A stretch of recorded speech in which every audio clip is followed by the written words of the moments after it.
to be here, and it is a great pleasure actually to introduce to you our today's speaker, Ralf Rapp.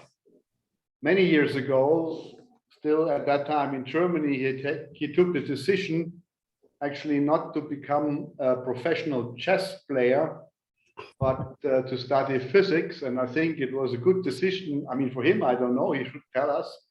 It was for sure a very good decision for our community because he made very important contributions to our field. One he will speak today about, so I don't need to go more in detail. The other one has to do with thermal emissivity of hadronic or QGP matter. And both activities are, as I said, very essential for understanding what the experimentalists measure in their detectors.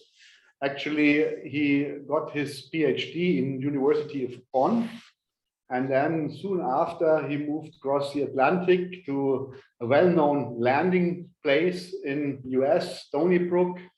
He had also stays during his postdoc times in Copenhagen, actually Nordital, and then soon went to Texas A&M, where he is since, where he was promoted finally to full professor already in 2010. He has won lots of honors. I will not go through all the list here. You might know. We know him also very well from recent time visits he had in Germany for EMI, Rapid Reaction Task Force, and workshops. So there's also very close collaboration with activities here in Europe. And today, of course, we are looking very much forward to what he will tell us about charm propagation in strongly interacting matter. Thank you, please. Okay, thank you, Joachim, for the very kind introduction, and thank you, of course, to the organizers for giving me this chance to share some research and ideas that we've been doing on the topic. Over the last few years, I think there was some progress, in particular also very recently, that I will come to toward the end of the talk. So I better make sure I get through it. So I will start sharing my screen and start from the beginning here. Let me try to get the full screen mode here. Okay. And this one. All right. So yeah, that was the wrong slide. Sorry. So I wanted to start from slide 1. But it would be nice to have the pointer. Shift. How do I get the pointer here? I thought it was. Okay, no pointer then.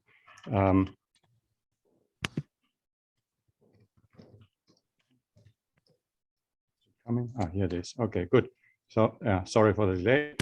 So we all said heavy flavor and heavy ion collisions. It's a rather wide field, so I had to make some choices, and let's see what they are as we go along. So let me start with some general remarks, maybe from a rather high level. So here we see on the left-hand side the equation of state of QCD matter, now very well measured in lattice QCD as indicated by the bands, and we do see this increase in the thermodynamic bulk properties, which we think is related to a change in degrees of freedom. We also see the chiral restoration transition, which may not necessarily be directly tied to the degrees of freedom. And on the right-hand side, we see the heavy quark free energy. So the free energy of a heavy quark pair in the color signature channel immersed into hot QCD matter. And in the vacuum, this is, of course, the well-known heavy quark potential. So the force, the basic force between a quark and an antiquark. And sort of the question, the big question that I want to raise here and try to elaborate on in the following is whether we can use this beautiful information from lattice QCD, in particular on the heavy quark force, to ultimately, to utilize it to describe heavy quark properties in the medium.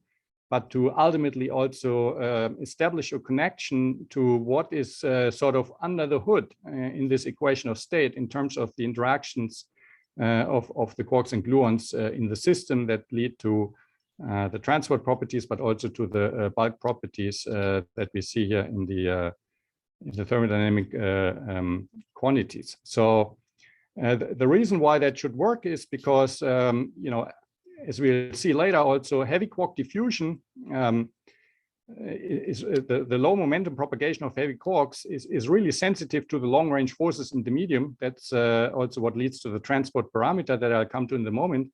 In this way, I think we really have an opportunity here to probe the non-perturbative manifestation of the in-medium force in the heavy quark sector, and hopefully can use that to gain information on the transport properties of the QGP in more general, and its equation of state also in particular. Okay, so let me start with or continue with a few more general remarks. So the first thing when you see the heavy quark potential is, of course, thinking about quarkonium that has a very long history in our field already as a probe in heavy ion collisions. Now, from a theoretical point of view, the main object that you're interested in, that you want to understand and construct, are the in-medium spectral functions of the quarkonia, both charmonia and bodemonia. They have, in principle, all the information on what's happening in the medium in them. So here's shown on the right-hand side an example for the 1- channel, the vector channel in the charmonium. And we know in the vacuum we have the J psi at 3.1 and the psi prime close to 3.7 GeV bound state spectrum. They are more, but then they are above threshold. Now the question is, what happens to that spectrum in the medium? And maybe the two main quantities that characterize these in-medium spectral functions are the binding energy that we expect to drop because of screening, and which is very important for transport, the inelastic reaction rate, which is encoded in the width of the states. Now, the beauty, the charm and beauty of these heavy quarks is that really, because there's a rather broad spectrum, literally, of states, we can use the different states in a way to probe different ranges of the force. And if you go back and ask yourself how the binding is driven in the vacuum, you'll find that it's really only the 1s state which is dominantly bound by the color-Coulomb force, while all other states, the excited ypsilons and all charmonia, are really mostly bound by the linear potential term, or in other words, the confining force. So this gives us really great opportunity by studying the spectral functions and their experimental manifestations of the quarkonia to probe different, you know, how the force systematically behaves as a function of distance in the medium. So what we then dealing with is, when in particular, if we want to understand the reaction rate is, but also the mutual interactions between the quarks in the medium, is that how these heavy quarks inside quarkonia interact with the QGP. And if you think about that way, you have a direct connection, in fact, to open heavy flavor, because if you just take one of the quarks away and put the heavy quark on shell in the bound state, they are slightly off shell, but you put them on shell and have a single heavy quark, you're really talking about heavy quark diffusion. And you know, arguably, in fact, that problem is a little simpler one than the quarkonium, because quarkonium obviously has extra soft scales in them. So then, you know, you try to first understand the heavy quark diffusion in the medium. So what can we do with charm and bottom quark diffusion in the medium? Well, because of the heavy mass, there are a number of really great benefits that we have from a practical point of view, both theoretically, in fact, and experimentally. First one is these particles, because they are heavy, they don't radiate very easily. You can change their momentum, but the energy won't change much. And therefore, we have Brownian motion via elastic interactions, many elastic interactions with relatively small momentum transfer and essentially no energy transfer, which is the reason why you can't radiate. In experiment, the heavy quark furthermore implies that thermalization is delayed by a parametric factor of m/t, which can be large, 5 for charm, maybe 15 for bottom for heavy ion collision experiments, which puts charm at the right at the edge of whether they thermalize or not. And bottom certainly will not thermalize. And if that is the case, of course, the final spectra have a memory of the interaction history. And in this way, we get an access to a fundamental transport coefficient of the medium, which is the spatial diffusion coefficient, which I'll return to later. Now, this spatial diffusion coefficient directly then tells us about the interaction strength, really, of these particles. In other words, their scattering rates. If these scattering rates, we know from quantum mechanics, are nothing else than the give rise to widths or energy uncertainty quantum effects of these particles. And if these widths are large, of course, you have strong quantum effects. And if they are really large, you might even wonder whether you still have quasiparticles. Now, for the heavy quarks, that's probably fine. But if the heavy quarks interact a lot and become very broad, then you might really come into a regime where the light quarks may not be good quasiparticles anymore. In fact, from current estimates that I'll return to later also, we get that this diffusion coefficient in dimensionless units of this inverse thermal wavelength is about 3. And a brief calculation will show you that the collision rate that of course goes with that is about 1 GeV, and that's substantially larger than the temperature. So from that, there should be really rather drastic implications for what the QGP structure is. The other benefit is that we have at least a controlled starting point for non-perturbative effects in terms of the potential in the vacuum, and we have to understand how that works in the medium, but we have the help from the lattice, of course. And the heavy quarks, as we all know, are also excellent probes of hadronization. And basically, you have charm quark diffusion to the QGP, and then this universal charm quark distribution then transits into different hadrons, and that is kind of bound to tell you about some information about how they hadronize.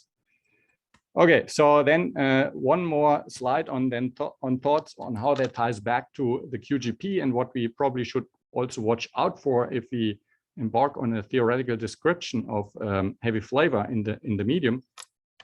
I think by now most of us find it plausible or maybe even convinced that the QGP is a relativistic quantum liquid with transport coefficients which are near the conjectured lower bounds of quantum mechanics.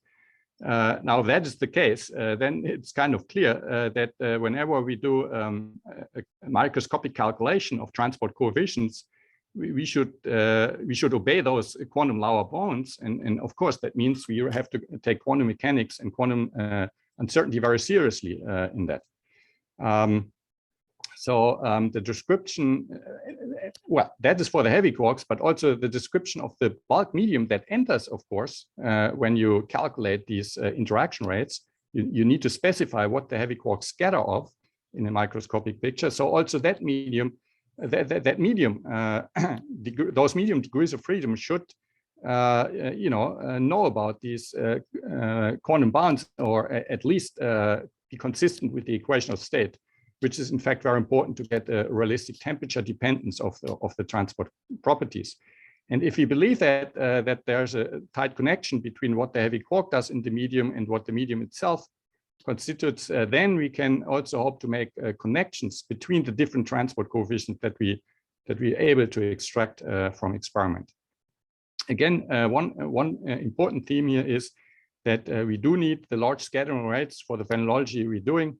That implies large collisional widths, and this means very broad spectral functions, and clearly off-shell effects are then, or quantum effects are then important to take into account if you want to describe an object which is limited in a way by quantum mechanics itself.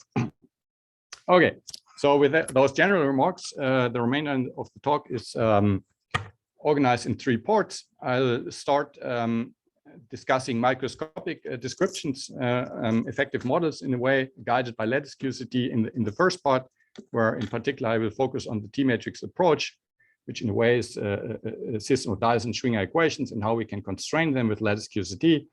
Then I try to discuss how we make the connection to the bulk medium and try to come up with a consistent calculation of the heavy flavor properties in a medium that is also consistent with lattice QCD really. And in the last part then, and that hopefully will be the longest part, discuss phenomenology and in particular very recent developments. So let's start with the in medium or thermodynamic T-matrix approach. You all know about it. It's basically this beta-salpeter equation to begin with for two-body scattering, and you resum whatever basic potential you have. You can of course recover the Born approximation by just taking the first term, but of course if you have a strong potential we should resum, and that leads to this kind of beta-salpeter equation, which in general is difficult to solve in full 4D, but that's where really the large mass comes in. If you have a large mass, we can approximate the potential, not the propagation, but the potential as a static potential, and this is widely done also in hadronic physics, and it works very well. Then we can reduce the system to a 3D equation that really becomes much more easy to solve. Now in the medium, there are, however, obviously medium effects. First one is hiding in these quark propagators in the intermediate state, which pick up self energies through interactions with the medium. Now to calculate those self energies, you need to calculate the interactions of the individual quarks with the medium. So you're using another T-matrix really to calculate the effects in the propagators, which makes it a self-consistency problem. And the question then is, what is really your potential? Now we know it, what it is in the vacuum. The Cornell potential gives very good heavy quark spectroscopy. There are also a number of works out there which applied to light hadron spectra. You may not be able to get the chiral symmetry breaking pattern, but certainly, except for the Goldstone bosons, in fact, this Cornell potential is also quite successful in the light hadron sector. But the key question then is, what is that potential in the medium? So it turns out now, well, the challenge now is to get that information from these beautiful free energy data that lattice QCD provides us with. But the free energy is not the potential. It is equal to the potential in the vacuum at 0 temperature. Then really everything that is left is the free energy, and that is the potential then. However, in the medium, that is not the case. You have this extra entropy term.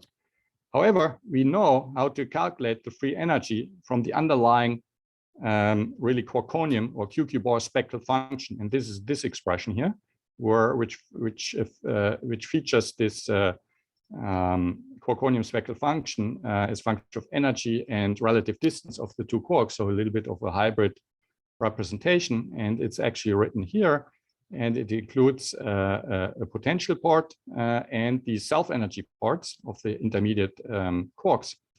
And it's also the imaginary part really of that spectral function.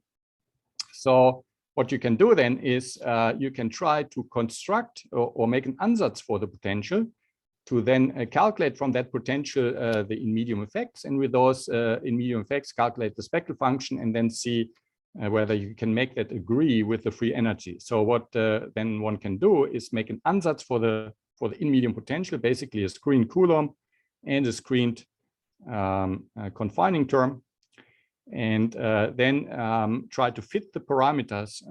Basically, well, the string tension and the strong coupling are essentially fixed, but from the vacuum, but basically you try to fit those screening parameters to come up with the spectral function, in-medium spectral function, and then check whether that in-medium spectral function can reproduce the free energy. Now, one side remark, which is, I think, important to note is if the medium effects are really small, in particular, if the imaginary part is very small, this whole object becomes a delta function. And if that becomes a delta function and you don't have imaginary parts and you don't have in medium real parts, that delta function really goes through and gives you the result that the potential will be the free energy. So that is a possible solution in a weakly coupled system, that the potential is close to the free energy, but it's not the only solution. And here I show you some results that we obtained over the years for two types of solution. Really, it's not unique. And we call them weakly coupled scenario and strongly coupled scenario. And again, we're using that potential to do the full many-body theory and then calculate from it the free energy, and then sort of in an iterative procedure, try to infer what the potential is. And that is shown here for two temperatures. And there are 4 lines in each plot. The dashed lines are the ultimate fits to the free energy for both scenarios, weakly coupled in blue and strongly coupled in red. And you can get a very good description of the free energy. Question is, what is the underlying potential? And indeed, there are solutions, self-consistent solutions where the potential is weak, the self-energies are small, and indeed the potential is close to the free energy. But there's also a solution where the potential is very strong. It's driven away from the free energy, in particular due to large imaginary part that the potential itself generates. You still describe the free energy, but the potential is much larger, in fact, close to the vacuum potential even at 194 MeV. This is just to match the temperatures the Lattice data have. On the other hand, if you go to higher temperatures with those solutions, they get closer to each other, but there are also more interactions at higher temperature because you have much denser system. But really, the two solutions approach each other. So what you then maybe more quantitatively end up with in this weakly coupled potential, that your in medium widths are small, about 100 MeV, and indeed the potential is close to the free energy. But in the strongly coupled solution, the potential is obviously much stronger, and the widths are very large of the heavy quarks, 600 MeV or more. And really, at this level, it's already important to note that these quantum effects, these large widths, are instrumental in understanding the connection between the strongly coupled potential and the free energy, because they are very different and is driven by these large imaginary part, which is, of course, a quantum effect. So quantum effects and self-consistently at the same time also limit how large that potential can go, right? It cannot be arbitrarily large. In fact, it's well below the internal energy that we have discussed before. But so really that combination of self-consistency and quantum effects gives you really strong constraints on the potential.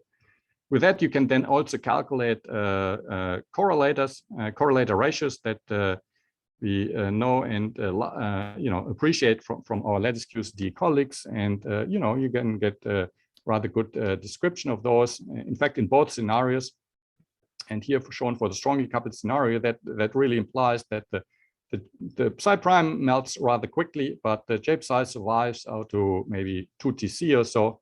And for both ammonia, it's even more so. Even the 2s survives for a while, and the 1s maybe up to 400 or 500 MeV. Okay, so now I want to try to be a little more maybe adventurous and also apply these in medium potential to the light flavor sector. There's still, at the end of the day, we find that there are quasi-particle masses in the system which are not that small for the quarks and gluons, for light quarks and gluons. So I think there's still some arguments to be made that this may not be a bad approximation, potential approximation, even in the light sector.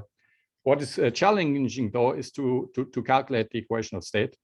It's not easy. What you can do in this T matrix framework is the so-called Lattinger-Ward BAME approach, where the free energy or pressure is given in terms of a quasi-particle distribution, written in terms of the single particle propagators, and a phi functional, which includes the interactions.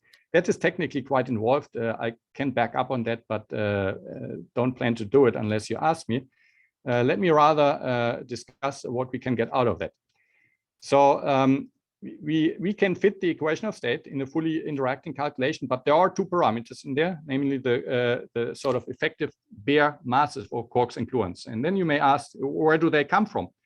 Well, we believe they should come from the remnants of the gluon condensate that survives above TC.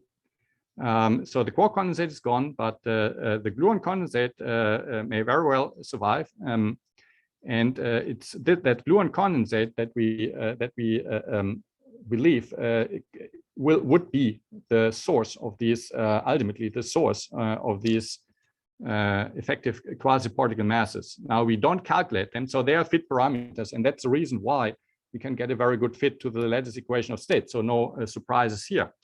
However, once you fit those and you use the potential that we constrained before, then the rest are predictions.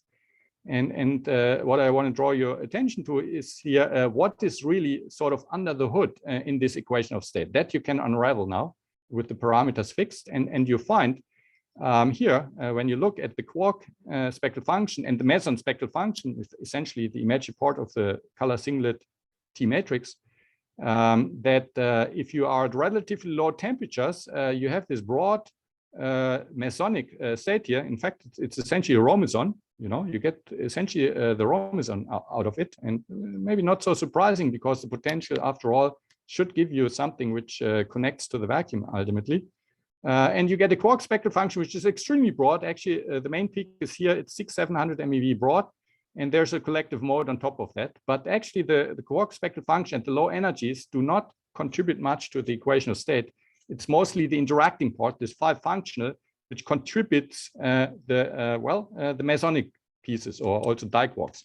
So at the end of the day, we have a situation that at low temperatures, you get more and more dominated by the interaction contribution, which are bound states, hadronic bound states that emerge from the formalism, with the quarks and gluons really smeared out and very little thermodynamic weight left. While at the higher temperatures, you get back your quark quasiparticles, while the mesonic bound states are really very much suppressed. So in a way, what this approach can do for you is give an indication how this reduction in the equation of state can be understood dynamically from the underlying quark and gluon degrees of freedom with a potential that is fitted to lattice QCD. Ralf, there was a question by Yes, Thomas. please. Yes. It says if you have a 2 pi function, aren't the masses fixed by the gap equation? Yeah, no, we don't have the gap equation here. So we already pretending that we're doing the perturbation on top of the condensate, and that's what allows us to use those parameters as fit parameters. We do not do the condensate physics as explicitly at this point. In principle, you should do that, but that is not done here yet. So we don't have an explicit calculation of the gluon condensate. You know, in a way, what we find is that the main driver of these strong bound states is actually the confining force. And the confining force itself, in a way, already implies that there has to be a condensate, but we are not able currently to do that calculation that gives us a gluon condensate that would give us the force that we're using and these effective masses. So that gluon condensate part is really shortcut in terms of using that lattice QCD potential and taking the freedom of assigning these effective masses in the fit to the equation of state as parameters. I hope that answers the question. Who was it, Thomas Schäfer? Or? Thomas Schäfer, and he said thanks. Okay, good. All right, so again, near TC, also what is quite obvious here, near TC, really we have very broad quasi-particles. In fact, the partonic masses, the partonic spectral functions are melded. So really quantum effects are absolutely critical in this picture. They figure very critical in this picture. Now, I'm not saying this is obviously the final answer to the problem, but at least it gives us now also a background medium of light quarks and gluons within which we can embed the heavy quark transport using the same forces in both the heavy and the light sector. So that's the idea. And then let's move on from now on to the heavy sector indeed. So here are the results that follow then for single quark, single charm quark, in this case properties. So one can look at the charm light T matrix.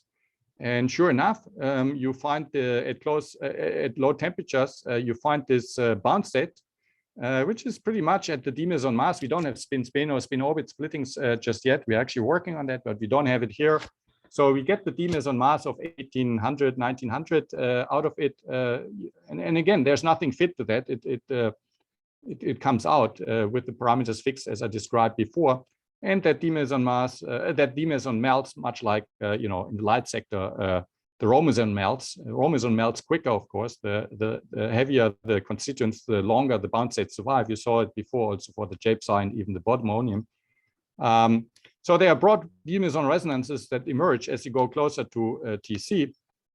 And these provide actually a very strong interaction strength. However, again, the threshold here, the nominal threshold here is about at 2.3 GeV. So 1.8 GeV for the heavy quark and about 500 MeV for light quark. So these are bound states of about 400 MeV or so, 400-500 MeV. So it's actually not trivial how to scatter when you calculate now the heavy quark diffusion coefficient, which is written here, which involves this heavy light amplitude. It's actually not so trivial to utilize, if you wish, that bound state strength in the scattering. And indeed, if you were to use a quasi-particle medium and ignore the widths of the particles, you would not be able to access that bound state strength, and your transport coefficients would be much smaller.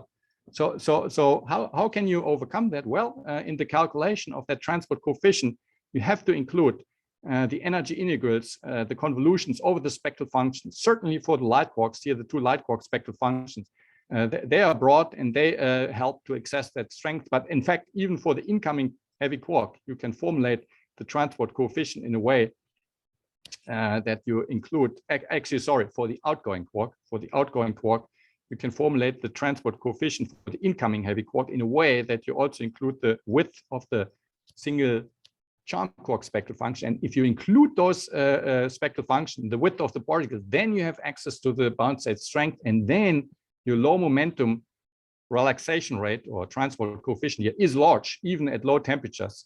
And it doesn't rise actually that much with temperature. That's a compensation between the loss in interaction strength and the strongly increasing density, of course, or pressure. The degrees of freedom increase a lot, but it doesn't do much for the transport coefficient because, in fact, you're losing interaction strength. On the other hand, if you go to the weakly coupled solution that I discussed before, there's not much of these resonances there, and close to at the low temperatures, the transport coefficient is much smaller, and it has much more normal, let's say, temperature hierarchy that you expect also from perturbative QCD, like a T squared, something like that. So factor 4 more or less, not quite, but so in fact, again, quantum effects at full work here to allow you to access these huge quasi-bound state strength through the widths of the particles involved in the scattering. Okay, so that's the setup then for the heavy quark transport coefficient. Interestingly, maybe one quick remark on that. When you look also at when you put the diffusion coefficient that you directly get from the inverse basically of the relaxation rate, because the diffusion coefficient directly proportional to the relaxation time. It's interesting if you compare that to eta over S, which you also can calculate because you have a bulk medium. There's a bulk medium you have, and you can calculate eta over S from that. And you get relatively small values for both, 2 times the lower bound at small temperatures. And you get the ds, it rises, you get the eta over S, doesn't rise that much. You do the same calculation in the weakly coupled scenario. Eta over S not all that much larger, but the ds is much larger. So now you ask, so what? Well, you can take the ratio between those two transport coefficients. And that is something I tried to point out also in the ratio for the strongly coupled scenario and for the weakly coupled scenario. And what do you find? You find for the strongly coupled scenario, that ratio is actually close to 1. For the weakly coupled scenario, that ratio is close to 2.5. In fact, those two numbers are essentially what you, those ratio numbers are essentially what you expect on the one hand from the strongly coupled scenario, where 2 pi ds and 4 pi eta s are basically at the lower quantum bound. While in perturbative calculations, you get this factor 5.5. So really what this ratio can tell you is to give you more, say, quantitative measure of what you really mean by strongly coupled and weakly coupled. And again, this may not be the final answer. You know, if you there have been arguments why in QCD maybe the lower bound is a little different than 2 pi t ds, or even in some of the holographic models, this 2 pi t ds is not exactly at 1. But I think still the qualitative feature that the ratio of the transport coefficient can give you information on, or can help you characterize whether you want to call it strong or weak, could be useful. Okay, one last remark before I go to the phenomenology is the momentum dependence of the transport coefficient, which turns out to be actually quite important, and that was a result that we managed to extract from one of these Trento workshops, or you know, it was a little bit like a reaction task force, but which also we had in 2018, and then sort of followed up on that with the Trento workshop, which was delayed by a year for reasons we all know. But anyway, there are several things came out, but I think the most striking one is from the different model comparison is how there is a correlation between the extracted from the model comparisons to data, the extracted ds, which is really the zero energy limit of A, and the momentum dependence of A. And if you look long enough, I guess, at this figure, what you see is models which give you, which extract a relatively large XS actually have a rather hard momentum dependence. So for example, the black and the orange, those are the ones which give you a large ds, which would be not so strong, but a momentum dependence which maintains strength out to higher momenta. On the other hand, if you look down here, well, the green one maybe not, but sort of the blue one or the red one, the lower ds values tend to go along with a stronger momentum dependence. So what that means is that the zero momentum limit really does not, for phenomenology for sure, not have the full information on what the medium is. You need to understand the momentum dependence of the transport coefficient to really get under control what that ds is. And as such, you know, in a way, it's saying, well, okay, ds is still a fundamental transport property, but when you extract it from open heavy flavor observables, you need to, if you really want to extract the zero momentum limit, you can't really do that because in the experiment, you're always working at finite momentum essentially, and you have to have control over that momentum dependence. Okay, good. So with that, I want to go now to the phenomenology part. I think I'm doing fine with time here. Heavy flavor transport. And again, I don't want to go into too much detail of the transport approaches. But anyway, let's start with the open heavy flavor. And here I will be brief. So you can do a Boltzmann equation, semi-classical Boltzmann equation, and that is fine. People have done it. And in fact, the comparisons of Boltzmann and Fokker-Planck have been also very fruitful, as we did in those reaction task force. But there's one advantage in the Fokker-Planck that you don't have, in fact, in the Boltzmann framework, and that is that these coefficients that you end up with really, you know, formally you can get that from the expansion of the Boltzmann equation for small momentum transfer. But once you have the Fokker-Planck equation or Langevin equation, actually you can go ahead and calculate these transport coefficients with full off-shell dynamics of the heat path. Right? And that you cannot easily do in a Boltzmann transport. Then you would really have to go to off-shell transport. But in the Fokker-Planck, as long as the heavy quark is still a good quasi-particle, you can incorporate the spectral distribution or the quantum effects in the heat bath through energy integrations, as I shown earlier in these transport coefficients.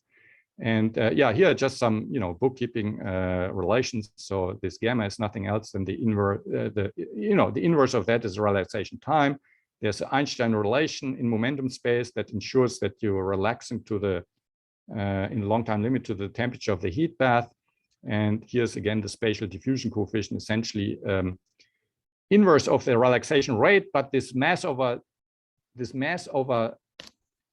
temperature ratio, which delays the thermalization, that is taken out.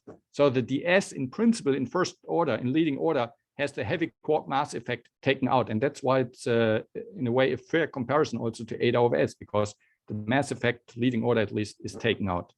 So again, key ingredients in this in these transport coefficients or these heavy light scattering amplitudes, and you know, you need to have a realistic medium that you calculate this in, because you have to convolute it over the thermal distributions with, in principle, the spectral functions of the light degrees of freedom that make up your QGP. Okay, so this is how you can set up a heavy flavor transport. But as I said, there are also Boltzmann transports. And here's just one slide upshot, really, of some very nice ALICE data from last year on D meson. So these 4 panels are D meson, RAA left and V2 right for central collisions and semi-central. And by now, really, most of the models are doing a pretty good job. And if you then ask, what are, ALICE did a very nice job also doing chi-square analysis on these things. And then they could come up with an estimate of what that DS that is underlying the models is. And basically what was concluded in that paper, and I fully agree with that, is that this dimensionless ratio is now really narrowed down to a relatively small region between 1.5 and 4.5. The middle is 3. That's why I used that number earlier. But it's in that range, at least close to TC. All models require that this is really, very strongly coupled close to TC. In particular, you need that for the V2. You need a large coupling to the medium in the later stages where the medium has built up the V2 to imprint that V2 on the heavy quarks and the D mesons. Of course, hadronization is also important. So there's a lot of not a lot, but there are a number of components that you really have to have under control. The heavy quark diffusion in the plasma, the hadronization, hadronic diffusion, and of course you need a realistic bulk medium. So people have been working on that, so within those uncertainties, this is the current estimate, and I think that's a really great number already in the narrow range. It looks like factor 3, but it's it's really close to the lower bound already. And just as an appetizer, sort of also how you can do very nice hadrochemistry with your CHARM hadron observables. Here are shown the lambda C over D ratios starting from proton-proton to peripheral to central collisions. And what seems to be the case here really is that the lambda C over D ratio is not really enhanced relative to proton-proton collisions. In either case, in all cases, it's more or less around 0.5 or so, even in PP collisions. But what changes is really that the lambda picks up much more flow than the D meson. And again, there are some subtleties here which I don't want to go into. And yeah, I mean, precision data also really would go a long way and really get them, as I'm assured by my ALICE colleagues, and that will be really teaching us a lot about how these CHARM and later also bottom quarks hadronize. Okay, so last part of the talk I want to spend on quarkonium phenomenology, really, and because there have been some very interesting developments recently. And again, let me briefly introduce the transport framework that people have been using a lot, mostly in the last 10, 20 years, maybe. So you can also start from the Boltzmann equation.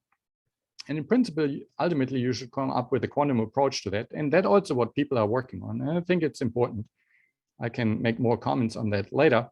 But for now, most of the phenomenology really has been done in semi-classical approaches, either Boltzmann or once you integrate it out over momentum and space, you get a rate equation. And that rate equation is particularly nice because it illustrates what are the transport coefficients. And of course, there's the inelastic reaction rate here. But in fact, inelastic reaction rate, gamma, it strongly depends on the binding energy. That's great. That's our window on the spectral function, if you wish, that the width depends on the binding energy. And we also understand pretty well by now which kind of processes dominate. In fact, this Gluon dissociation in practice is not very important. It's mostly this quasi-free scattering contribution which dominates the rates, also sometimes called Landau damping or imaginary particle potential. But it's this scattering contribution that with the T-channel exchange that is the most important one. In fact, even for bodemonia, maybe with the exception of the 1s in some limited temperature regime. So that's the reaction rate. That's the key transport parameter. But of course, you also have to have a regeneration. You should have regeneration to their bounds.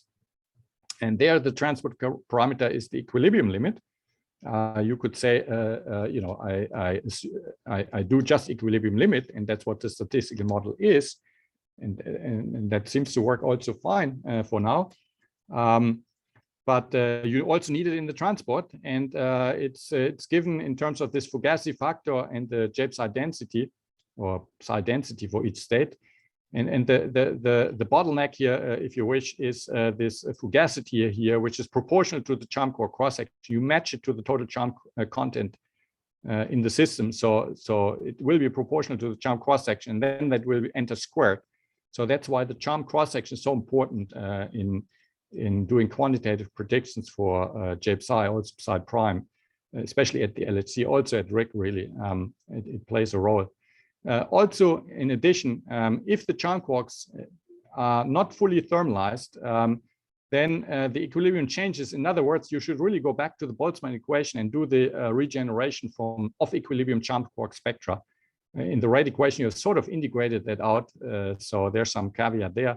But yeah, this regeneration depends on the charm cross section, and in principle also on the off-equilibrium effects in the transported charm quark spectra. But you know, if you have good control over them, it's not a problem. You can use it. All right, so here's some upshot from our own calculations, mostly on J-psi observables at RHIC and at LHC. So at RHIC, we have some moderate regeneration, not a whole lot, but there is some. It has to be there. We have detailed bounds, but it's mostly still a suppression effect here. Very nice stored data. And it can be described by, you know, the Tsinghua, the statistical model, although it needs a pretty small cross-section for that, and also by our TAMU model. And then at LHC here, I focus on our own results here for mid rapidity. You see the regeneration really plays an important role. This is with the most recent cross-section and some shadowing range that we also extract from open heavy flavor, really. You could argue it should be a little larger. So there are still uncertainties in that you know, cross section, which are driving the bands here. And of course, the PT dependence that was actually predicted both by the statistical model and the transport models, that the regeneration should show up at low PT, and it does. So that's quite nice, and it seems to work within uncertainties at this point. And then you go to Bodemonia. There's of course a whole lot more, but again, I just flashed two results from STAR and from CMS in this case, and it also works within the same framework pretty well. The conclusion being is that Bodemonia are much less susceptible to regeneration. That is not obvious to begin with. One has to keep in mind that you know, the quarkonium over open heavy flavor ratio in proton-proton collisions for Chamonia is 1%, so 1 J-psi over for 100 CC-bar pairs roughly that you produce. For Bodemonia, it's 1 per mil. So you produce 1 epsilon per 1,000 bottom quark pairs in pp. And that is, of course, that is the benchmark, right? So if you then regenerate 1 Bodemonium per 1 bottom quark pair, your RAA is 1 from regeneration. So it's really not obvious, and whether that regeneration should be large or not. But it turns out to be moderate or relatively small. Although, if you have this very strong suppression of the excited state, in fact, most of the yield in very central collisions is actually then from regeneration. It's small, but it's really significant for the excited states. Okay, so there are these caveats. I think then that one should be that one has to be aware of if one wants to understand all this. Now, J-psi.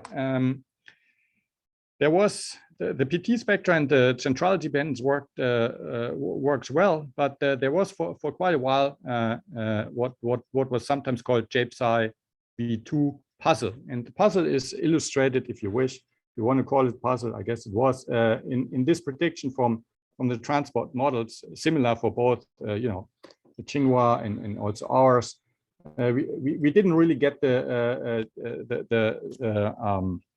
V2 very well, and the problem was that we didn't really calculate the regeneration explicitly. We used the blast wave ansatz for it, And that really was, as it turns out, once the data are really precise, that turns out to be insufficient.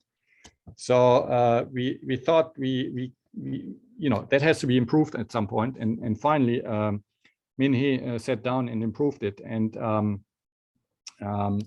implemented his open heavy flavor charm quark spectra, the transported C-quark spectra into the J-psi formation reactions. And these are much harder than the blast wave spectra. They are much harder. So here are these regenerated Champonian spectra from what Min-hee is calculating. And the blast wave would die out at 4 GeV, right? By 4 GeV, the blast wave would die out. But using the transported spectra, you have much higher tails. Actually, I should point at the dashed line. Another thing that Min implemented that we also learned from the open heavy flavor sector, that there are space momentum correlations in heavy ion collision. In other words, if you have fast-moving charm quarks, they are more likely to meet other fast-moving charm quarks in the outer regions of the fireball. And this is what we call sort of the space momentum correlations. For the open heavy flavor sector, that is between the charm quark and the hydro medium. But you can also have it between two charm quarks. And these space momentum correlations give another hardening of the regeneration contribution. And Min also improved, the quenching part that we didn't do we really didn't do a good job on before. Just took a parameterization from previous results, which was not, we shouldn't have maybe. Anyway, Min-hee improved it in the same hydro. And at the end of the day, if you call it a puzzle, he solved that puzzle here. The V2 now much better described. There is significance with the space momentum correlations, and in fact, you also see it in the RAA as a function of PT, which if you want to have accuracy, and you have to with these beautiful data, then even there in the RAA, if you look close, it's significant, but of course very significant for the V2. So that was a really nice thing that was achieved relatively recently. Without really inventing anything new, just tying together the open and the hidden charm sector. And that is nice. That is nice if you can make that connection, right? I think conceptually that's the most important lesson from that if you tie these open and hidden sectors together, it actually seems to work. Right. Another piece of recent information that was new and hasn't been really achieved for maybe 20 years since SBS days was a measurement of the psi 2s in lead. I'll come to that on the next slide.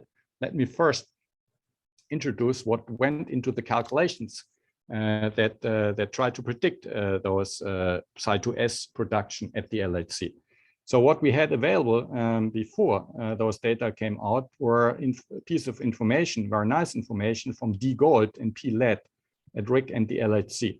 And you probably remember, or maybe not, that the psi prime shows a much stronger suppression than the J psi, both in D Gold at RHIC and in P Lead in the lead going direction, so negative rapidity in the lead going direction. The psi prime is much more suppressed than the J psi. And really the only way you can do that in the transport model is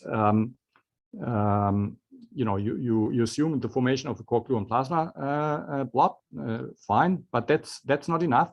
You actually need quite some help from the later stages of the evolution that really destroyed the psi prime to a large extent, but not the J psi. And that is consistent. If you remember the very first, maybe the second slide I showed, the J psi, the 1- spectral function, you saw how the psi prime really already gone at TC, while the J psi survives much longer. So this is implemented here in a way that the J psi kind of survives those quark-gluon plasma blobs in PA or D Gold, while the psi prime heavily affected by it. And this is not unique. Other transport models like Ferreira et al.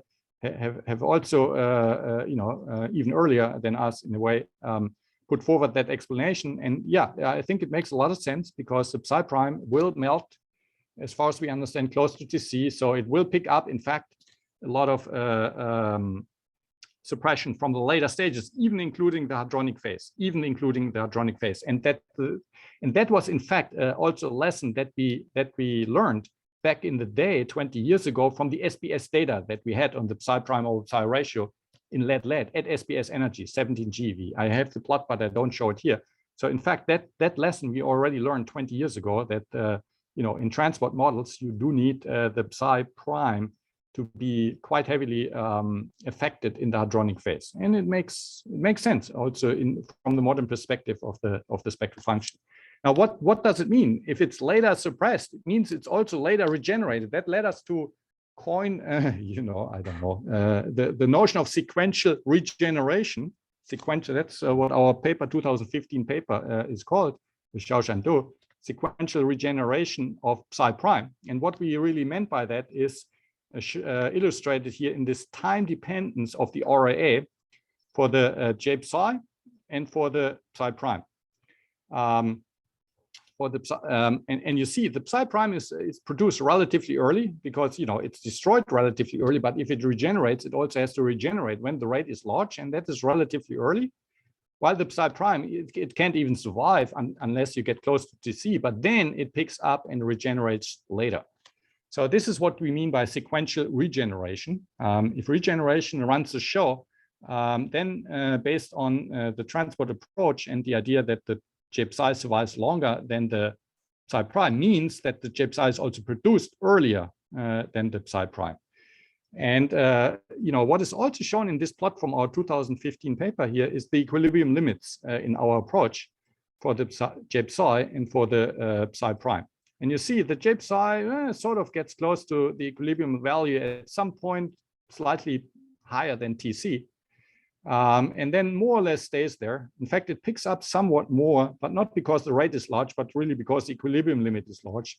So this slight rise here is actually not because there's a large rate, but because there's a large equilibrium limit. You saw from the rate equation, it's a product of the two that matters.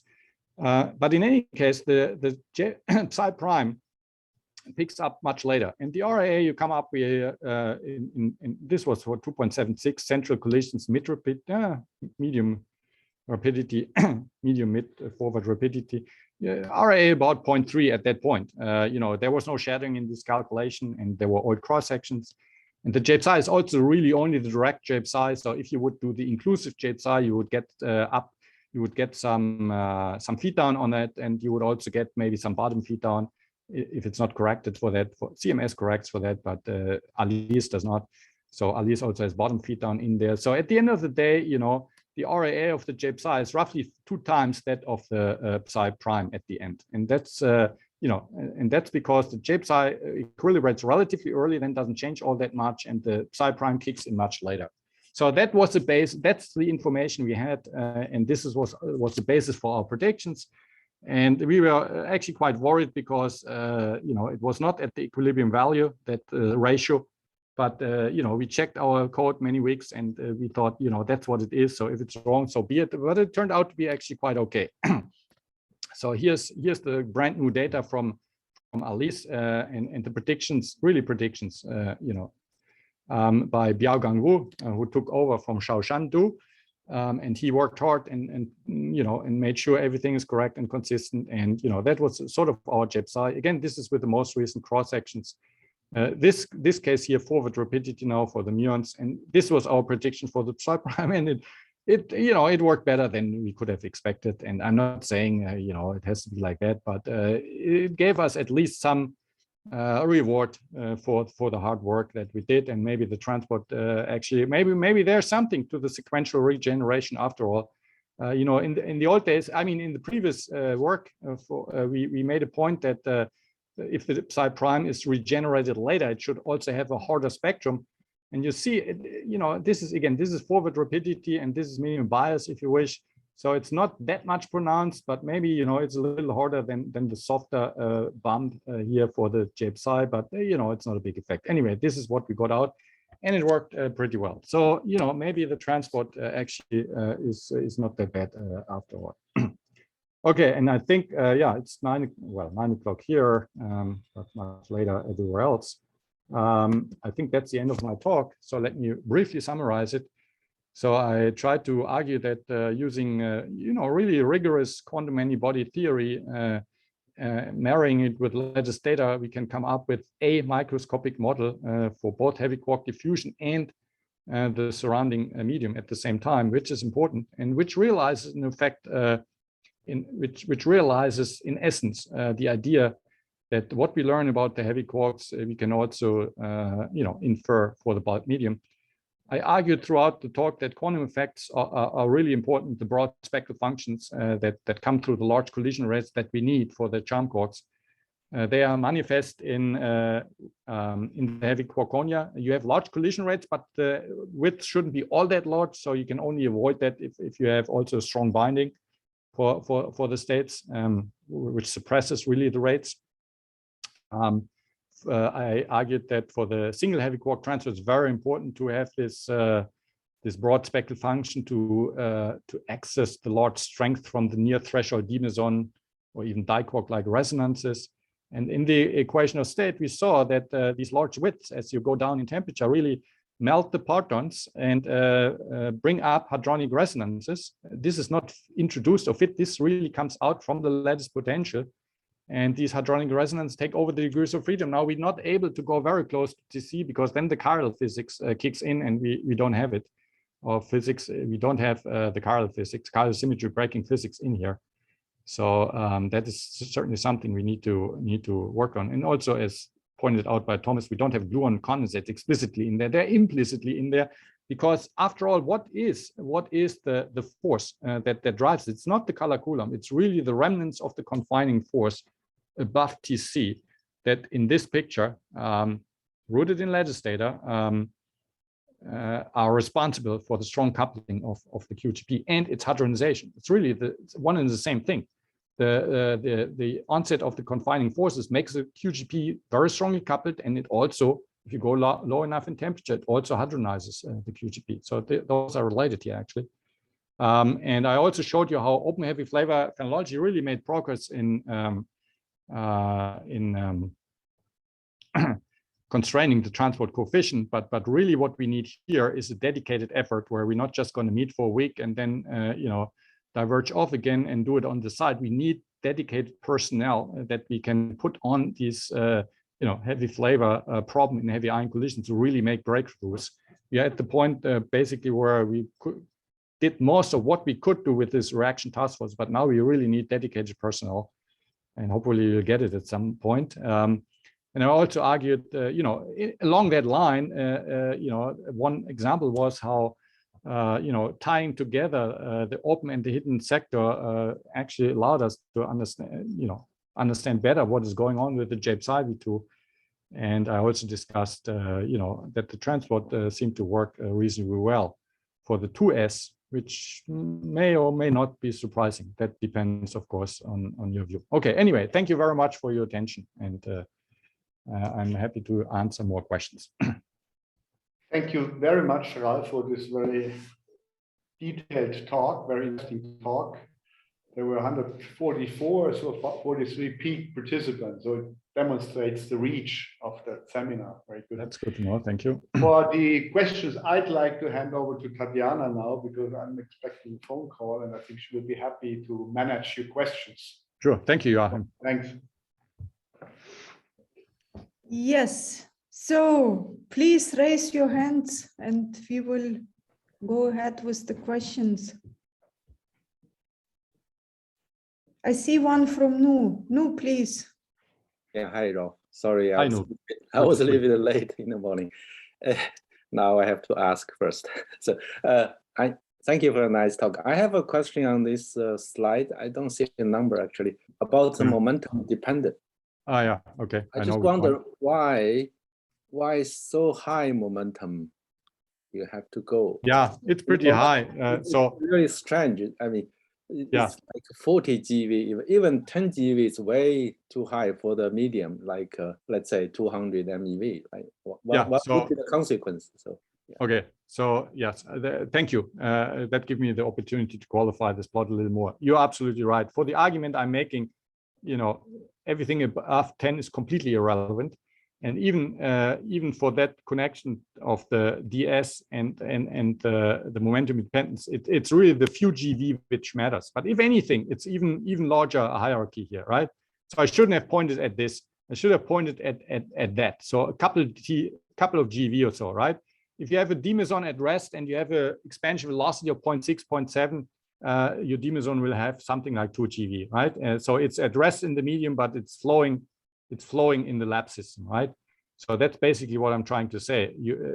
D meson at rest in the medium is really in the lab system roughly a 2 GeV d meson, right?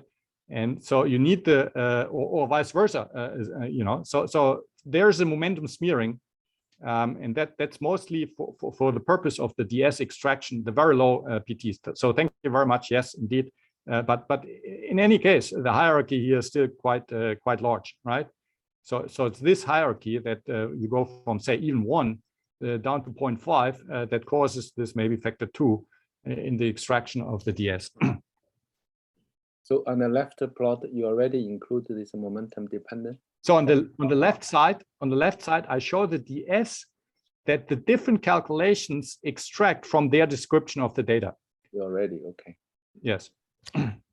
So in other words, these are the calculations that describe data. This is just a ratio though, right? So the absolute is different, but these are the calculations that describe the data.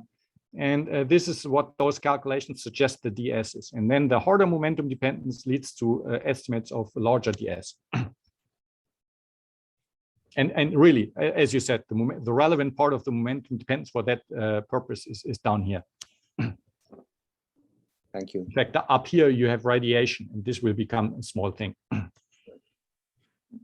Yeah, thanks, Ralf. No, are there further questions? Thomas, please. Yeah, thanks a lot. So I think indeed, so I'm asking about the same plot because I think I actually finally learned something from you, which always puzzled me as a sort of non-expert. And so my puzzle was always, like when we study eta over S, we use an approach that's completely ignorant of the microscopics on purpose. We use hydrodynamics, and that is an approach that knows nothing about the microscopics. Then we get a number. And then afterwards, we talk about theory, where it might come from. And in the heavy flavor, that always seemed to be sort of all muddled up, that there were no approach.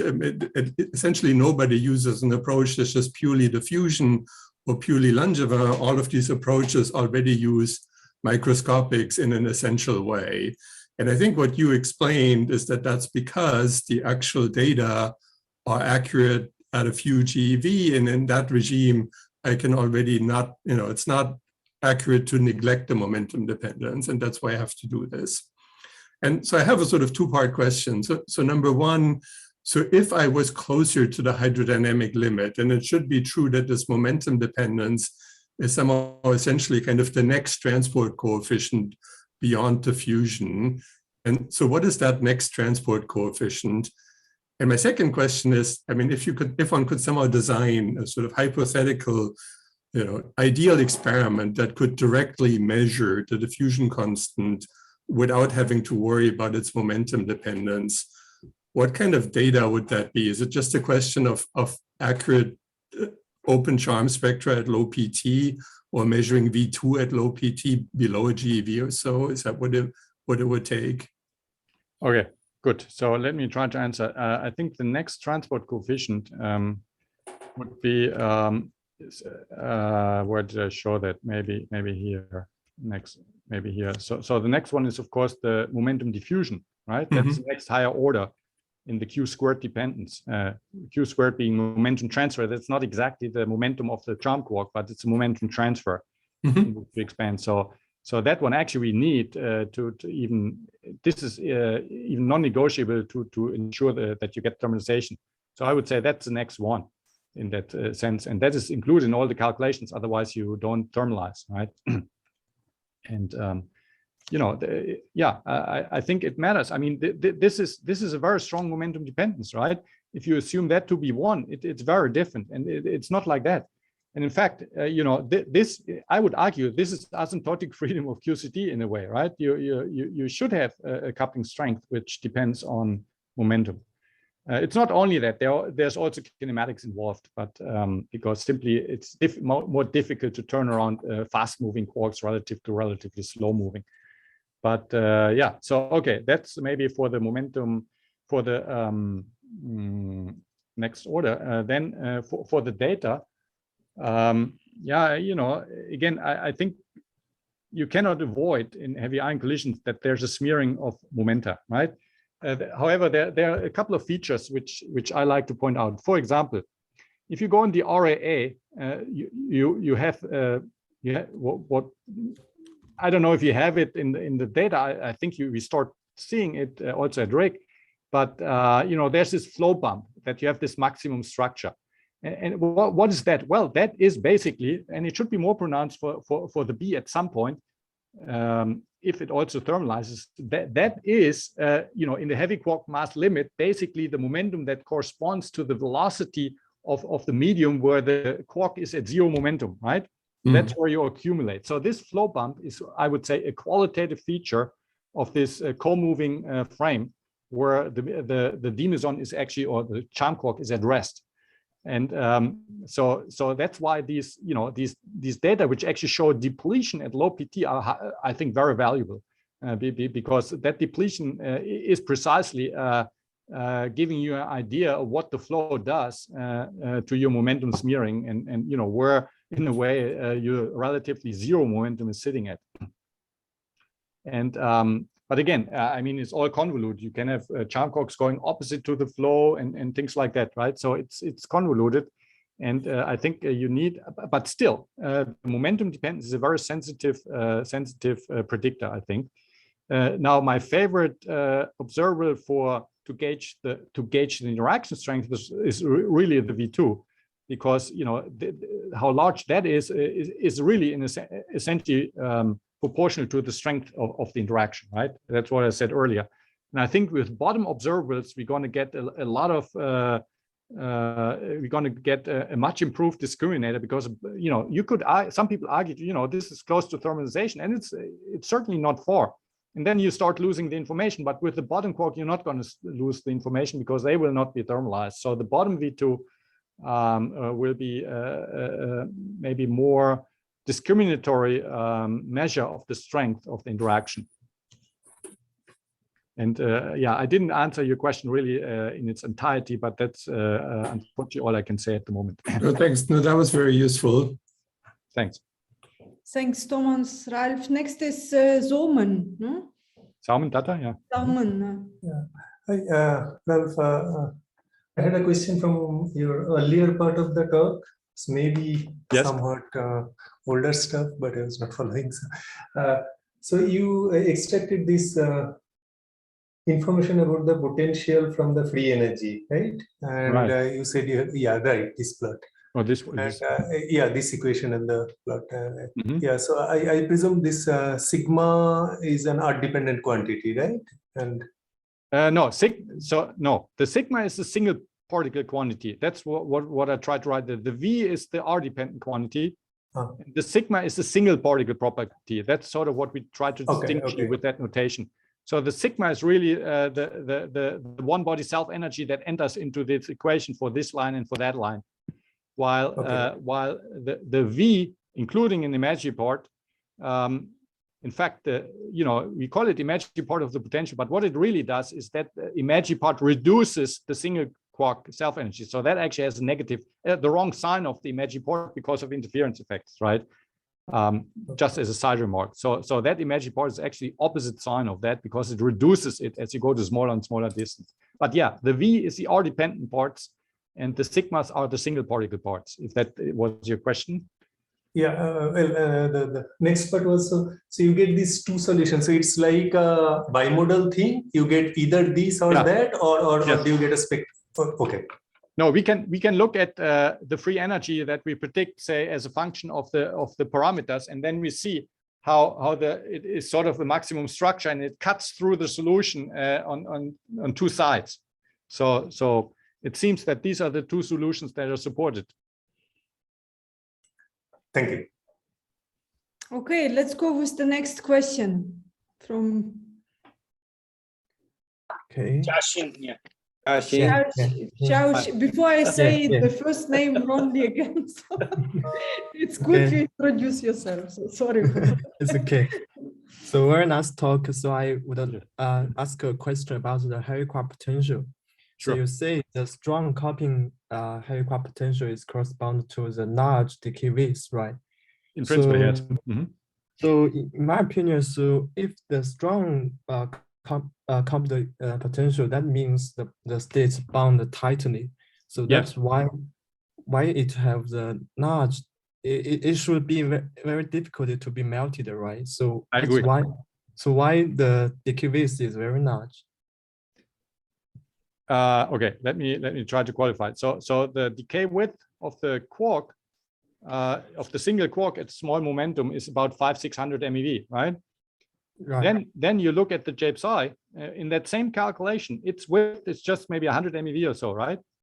Mm-hmm. So it should not be large. And if it were too large, the phenomenology wouldn't work. I think we and you also, we have used width. I mean, our widths pretty much agree. They're around 100 or so, and then they rise, of course. But this is precisely due to this, interference effects or the imaginary part of the potential, that as soon as the state is strongly bound, then there are interference effects which make the width much smaller than the single quark width. So the logic is, so maybe, and I'm sorry I didn't make that clear. The logic is you have a very large width of the quarks, but then and that would give in principle a large width of the J psi, which would actually be a problem. But then it's so strongly bound that because of this imaginary part of the potential, which reduces the width a lot. Okay. So this large decay width is from ground dissociation of like quasi-free process. The large width would be the large width would be the one if you're close to threshold. For example, here you have a little bit of a remnant of the psi prime. This is a very large width. It's melted, right? Because there you're close to the threshold. The state is relatively large, and then you don't have the interference effect, and you almost have twice the width of the quarks. But if you're tightly bound, then you have the interference effect or imaginary part of the potential, and the width is much smaller once you're bound strongly. Okay, I see. Thank you. Okay. Thanks. Yeah, thanks for asking, so I could clarify that. We can take more questions. Raise the hand. I see next one from Nu. Yes, I actually, Ralf, I have same question. Can you go back? Maybe go back where you discuss weak and strong coupling. Okay. You put quantum. I don't remember which slide. Yeah, I think sorry, I don't. This one. Yeah, here. That's right. And the conceptual part. So yes. Through your talk, my understanding could be wrong. That quantum effect is only important for the strong coupling. Is that the case? Or I think it's mostly important. Yes. To Jashin's question. It's mostly. I would naively believe, understand the quantum effect should be there all along. But now you say, due to strong coupling, due to interference, gives a much stronger effect. Is that right? Understand? Yeah. So quantum effects manifest themselves in various ways, and I think I'm not saying there are no quantum effects in recoupling. I mean, this is still a full quantum calculation in recoupling. They just don't have that much impact on the different properties, right? You have a relatively weakly coupled QGP. Your widths are small. Even the J psi widths are relatively small, but it won't be bound very much. Once you have these very strong coupling, then the quantum effects are essential, are absolutely essential to produce properties, to generate properties of the system that we need actually to understand experiment, and that includes the eta/S. That includes the heavy quark diffusion, and that includes also that the J psi width shouldn't be too large, because then they're all gone and they would have a hard time regenerating. So even there, the quantum effect is important, so that you get a strong binding and interference effect, so it's not too large in width. So that actually bothered me for quite a while, that if you have these large widths and the J psi melts very quickly through the widths, then we and probably also you would have problems with the phenomenology, because we always had kind of moderate widths. But then we finally understood that this interference effect actually protects the J psi width. Thank you. Yeah, much cleaner. Yeah. Thanks. Thank you. Do we have further questions? Count until 5. 1, 2, 3, 4, 5. There are no hands raised. Then Ralf, thanks a lot. Also on behalf of Joachim, he had to leave. Yeah, thanks for taking over, With Tatjana. his phone call, yes. So thanks for the great seminar and nice discussion, also to all who asked the questions. Yeah, thank you very much for the nice discussion, and again for the invitation. I really appreciate to be able to have it like that. It's really fun and for me also very useful. Thank you. So Xiaofeng, stage is yours now, no? Yeah, no, thank you. Yeah, Ralf for this very nice talk, and also Tatjana for taking over the task. Thank you very much. And I would like to also thank all for participants, and see you next week. Goodbye. Bye. Bye. Yeah. Rolf, Bye-bye. Rolf, do you have a minute?